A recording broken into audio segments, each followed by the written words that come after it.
आप देख रहे हैं कि पी न्यूज़ इंडिया। बजट 2025-26 पेश किया जा चुका है। हमेशा की तरह मिडिल क्लास टकटकी लगाए देख रहा था कि एकाएक तालियां बजने लगी जब घोषणा हुई कि 12 लाख रुपए तक की सालाना इनकम पर कोई टैक्स नहीं लगेगा। लेकिन बजट स्पीच में वित्त मंत्री ने 11 बड़े ऐलान भी किए हैं। क्या है ये ऐलान, आपको बताते हैं। पहला, 12 लाख तक की कमाई पर कोई इनकम टैक्स नहीं लगेगा। दूसरा, वित्त मंत्री ने कहा न्यू इनकम टैक्स बिल अगले हफ्ते लाया जाएगा। इनडायरेक्ट टैक्स रिफॉर्म को बाद में बताएंगे। तीसरा, कैंसर की दवाएं सस्ती होंगी। पिछले 4 साल का आईटी रिटर्न एक साथ फाइल कर सकेंगे। चौथा, वरिष्ठ नागरिकों के लिए टीडीएस की सीमा 50,000 से बढ़ाकर 1 लाख कर दी गई है। पांचवा, इनकम टैक्स फाइलिंग की सीमा को 2 साल से बढ़ाकर 4 साल कर दिया गया है।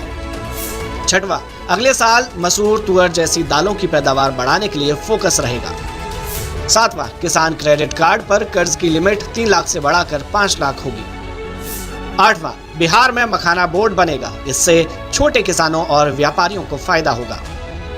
छोटे उद्योगों को विशेष क्रेडिट कार्ड जारी होंगे। पहले साल में 10 लाख लोगों को कार्ड जारी किए जाएंगे।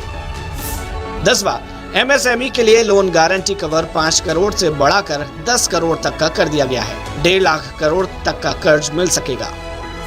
11वां, स्टार्टअप के लिए लोन 10 करोड़ से बढ़ाकर 20 करोड़ रुपए तक का किया जाएगा। गारंटी फीस में भी कमी होगी। हमारी फाइनेंस मिनिस्टर निर्मला सीतारमण जी ने एक बहुत ही जबरदस्त इस प्रकार का बजट पेश किया है।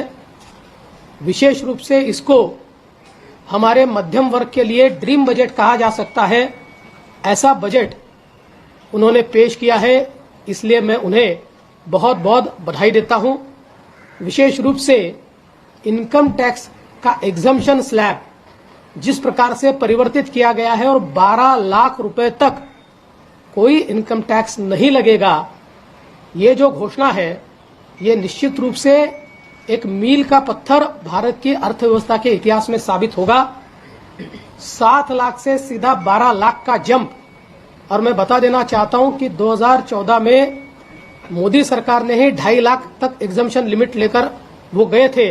वहां से लेकर अब 12 लाख तक का ये सफर हमारे मिडिल क्लास, सैलरीड और हमारे जो नए तरुण हैं इनके लिए एक बहुत ही सुखकारी इस प्रकार का अनुभव होगा। इसके कारण एक डिस्पोजेबल इनकम एक बहुत बड़े तबके के हाथों में आएगी, जिसके कारण खरीद भी होगी, डिमांड भी बढ़ेगी, एमएसएमई को भी फायदा होगा, रोजगार की भी निर्मित होगी। तो एक प्रकार से इसका एक बड़ा अर्थव्यवस्था पर इफेक्ट हमको दिखाई देने वाला है।